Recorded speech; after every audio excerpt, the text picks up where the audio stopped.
दोस्तों, राम को एक परीक्षा में 40% अंक प्राप्त हुए। वह 20 अंकों से फेल हो गया, जबकि मोहन को 45% अंक प्राप्त हुए और पास होने के लिए आवश्यक अंकों से 30 अंक अधिक ले लेता है। तो परीक्षा कितने अंकों की थी? आपने परीक्षा निकालनी कितने अंकों की थी।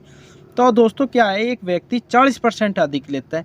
हमने माना परीक्षा कितनी है भाई, x अंकों की थी। मान लो परीक्षा कितने की थी, x। अब x का आपने निकाल लो 40% और उसमें 20 जोड़ दो तो वो पास हो जाएगा। तो देखो कैसे करोगे, x गुणा 40% उसमें जोड़ दो 20, तो ये क्या हो गया, पास हो गए। इसी प्रकार x का कितना निकालो, 45%, उसमें से 30 अधिक लेता, 30 माइनस कर दो, दोनों क्या हो गए, पास हो गए। x की वैल्यू को एक साइड कर लो, नॉर्मल वैल्यू को एक साइड कर लो, तो दोनों क्या हो गए, आपस में पास हो गए ना भाई। अच्छा, नॉर्मल वैल्यू को एक साइड करो तो कितना हो जाएगा, 45x, और ये माइनस होगा इधर कितना, 40x बराबर 20 प्लस कितना हो गया, 30। 5x की वैल्यू आपके पास कितनी है भाई, 50। अच्छा, x की वैल्यू निकालोगे, प्रतिशत नीचे आएगा तो ऊपर कितना लगेगा, 100। तो 50 गुणा 100, नीचे कितना आएगा, 5। भाई प्रतिशत हटाया तो ऊपर 100 लगा, 5 से काटोगे तो कितना हो जाएगा, 5 से 5 50, 10 बार कटेगा। तो 10 की और 100 की गुणा करोगे तो कितना आ जाएगा, 1000। परीक्षा कितने की थी, 1000 की। नेक्स्ट क्वेश्चन पे चलते हैं। 3 दिन का 30 घंटे के साथ क्या अनुपात होगा? आपसे अनुपात पूछ रहा है। अनुपात उस संख्या का निकाला जाता है जो संख्या आपस में समान हो। 30 घंटे होते और 3 घंटे होते तब अनुपात निकाल सकते हैं। अब 3 दिन है, 3 दिन को हमने किस में बदलना पड़ेगा, घंटे में। एक दिन में कितने घंटे होते हैं, 24। 3 दिन में कितने घंटे हो जाएंगे, 72। अब यूनिट समान होगी, 72 अनुपात कितना आ गया भाई, 30। इसको काट के छोटा कर लो तो कितना आएगा, 12 अनुपात आपका क्या हो जाएगा, 5। यह आपका राइट आंसर हो जाएगा। अगर चैनल पे नए हो तो दोस्तों चैनल को जरूर सब्सक्राइब कर लेना, कमेंट करके जरूर बताना।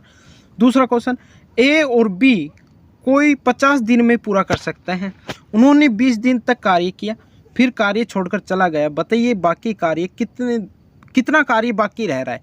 तो ए बी कितने दिन तक करते हैं भाई, 50 दिन में पूरा कर सकते हैं, पर 20 दिन तक उन्होंने किया फिर छोड़कर चले गए। तो ए बी द्वारा आपने हिस्सा निकालना है, कितना कार्य हुआ है। तो ए बी मिलकर किया गया कार्य का भाग, अगर भाग निकालोगे तो कैसे निकलेगा भाई दोस्तों, मिलकर जितने दिन कार्य किया है, मिलकर जितने दिन कार्य किया है, और अपोन में आएगा कुल कार्य, जितने दिन कार्य समाप्त हो सकता है। तो भाई मिलकर उन्होंने कितने दिन कार्य किया, 20 दिन, और कुल कार्य में लगा समय कितने दिन लगता है भाई, 50 दिन। तो ए और बी का 20 दिनों का कितना भाग पूरा हुआ है, 20 अपोन कितना हो जाएगा भाई, 50। आ रहा है ना समझ में, 20 अपोन कितना हो जाएगा, 50। एक जीरो से एक जीरो कटी, 2 अपोन कितना आ गया, 5। ये भाग उन्होंने कर दिया कार्य पूरा, 2/5 हिस्सा तो उन्होंने कार्य का क्या कर दिया, समाप्त कर दिया। अब जो पूछ रहा है आपसे बाकी कितना रह गया, बाकी पूछ रहा है, तो शेष कार्य निकालने के लिए एक में से माइनस कर देंगे। A1 - 2 अपोन कितना हो जाएगा, 5। तो 5 लघुत्तम लोगे तो 5 में से 2 जाएगा तो कितना बचेगा, 3/5 शेष क्या रह गया, आपका कार्य शेष रह रहा है जो कि करना है। ठीक है, इस क्वेश्चन का यही आंसर है, 3/5 आपका क्या हो जाएगा, राइट आंसर। नेक्स्ट क्वेश्चन पे चलते हैं। नेक्स्ट क्वेश्चन क्या कह रहा है, एक बंटन का माध्य 24 है, माध्य 24 दे रखा है, मानक विचलन 6 है, तो विचरण गुणांक का मान क्या होगा। विचरण गुणांक का मान पूछा है, इसका फॉर्मूला आपको पता होगा या नहीं पता है तो देखो, मानक विचलन का फॉर्मूला सीधा सा फॉर्मूला, मानक विचरण गुणांक बराबर क्या होता है, मानक विचलन बटे क्या होगा भाई, माध्य। तो इन दोनों का मान दे रखा है, मानक विचलन पूछा है, और गुणा क्या होगा, प्रतिशत 100। तो 6 गुणा 100 अपोन में कितना करोगे, 24। 6 से 4 बार कटेगा, 4 से कितनी बार कटेगा, 25 बार। तो 25 प्रतिशत में आएगा। विचरण गुणांक हमेशा किस में आता है, प्रतिशत में। नेक्स्ट क्वेश्चन पे चलते हैं। एक आयत का परिमाप 160 सेंटीमीटर है तथा उसकी लंबाई व चौड़ाई का अंतर 48 सेंटीमीटर है, तो आयत की लंबाई व चौड़ाई ज्ञात करो। आपसे उन दोनों का अंतर दे रखा है और परिमाप दे रखा है। तो दोस्तों कैसे करोगे, आयत का परिमाप का फॉर्मूला क्या होता है, परिमाप बराबर 2 लंबाई प्लस क्या होगा, चौड़ाई। अच्छा, आयत का परिमाप कितना दे रखा है, 2 लंबाई प्लस चौड़ाई बराबर कितना हो गया भाई, 160। अच्छा, लंबाई प्लस चौड़ाई 2 इधर गुणा में इधर आएगा तो भाग में कितना, 2 से काटोगे तो कितना बचेगा, 80। तो लंबाई और चौड़ाई का योग कितना आ गया भाई, 80।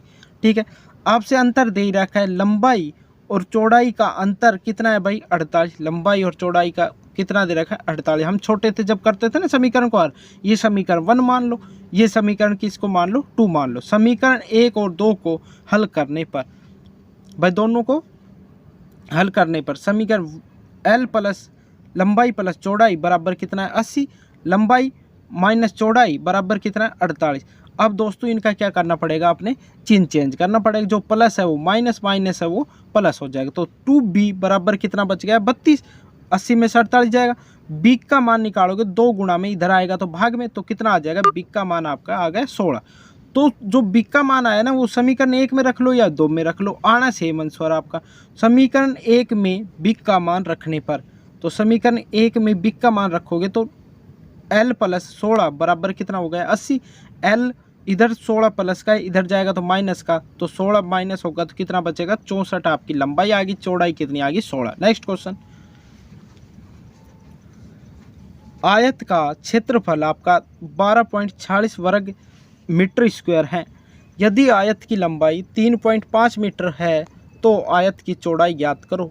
आपको क्या पूछ रहा है भाई, लंबाई दे रखी है, चौड़ाई आपसे पूछा है और क्षेत्रफल दे, दो चीज़ दे देगा, एक चीज़ पूछ लेगा, क्षेत्रफल पूछ लेगा। आयत का क्षेत्रफल क्या होता है, लंबाई गुणा चौड़ाई।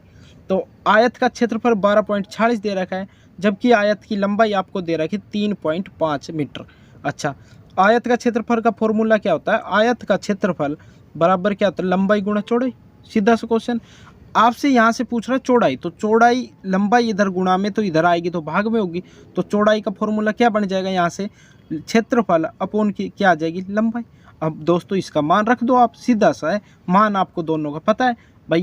क्षेत्रफल का कितना है 12.46, भाई चौड़ाई बराबर क्षेत्रफल का मान कितना 12.46 अपोन कितना भाई, नीचे करोगे 3.5, 3.5 क्या हो जाएगा भाई चौड़ाई का। अब इसको दोस्तों चौड़ाई का मान आपको काट के सोल्व करोगे तो 3.56 मीटर इसका क्या